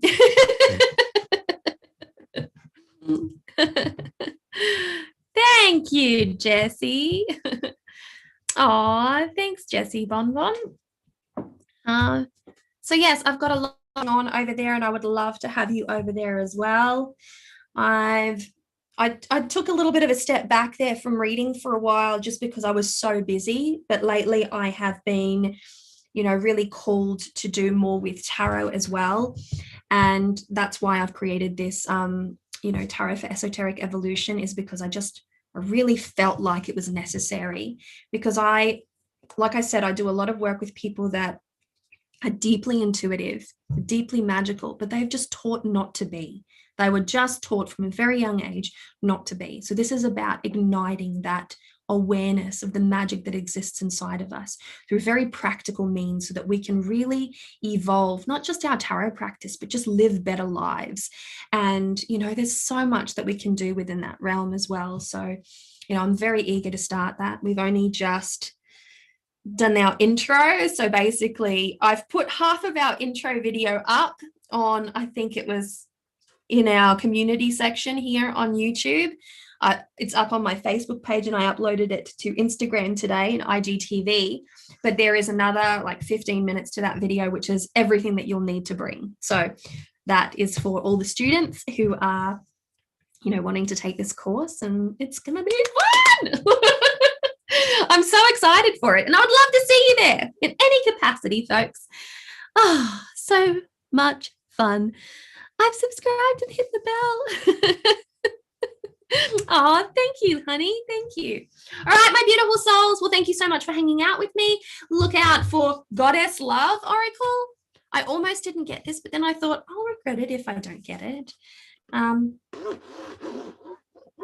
Very interesting. I could do some ASMR with that. All right, My beautiful ones, thank you so much for spending this time with me. I really appreciate you. I hope that I have mentioned something today in this live stream that has sparked something inside of you, something that has brought you to life, something that may have inspired you. Oh, I'm so excited. I'm so excited. I do genuinely love tarot, and I have loved being a teacher of tarot. And I know that every tarot teacher teaches in a very different capacity. But I feel that what I bring to the table is this: you will fucking love tarot once I am through with you, because you will know how to use it in so many different ways. There will not be a gap, not a single gap to your tarot knowledge. And that is something that I'm very, very proud of. So, my beautiful souls, wishing you so much love, luck, peace, and joy. Take care, and I will chat to you again soon.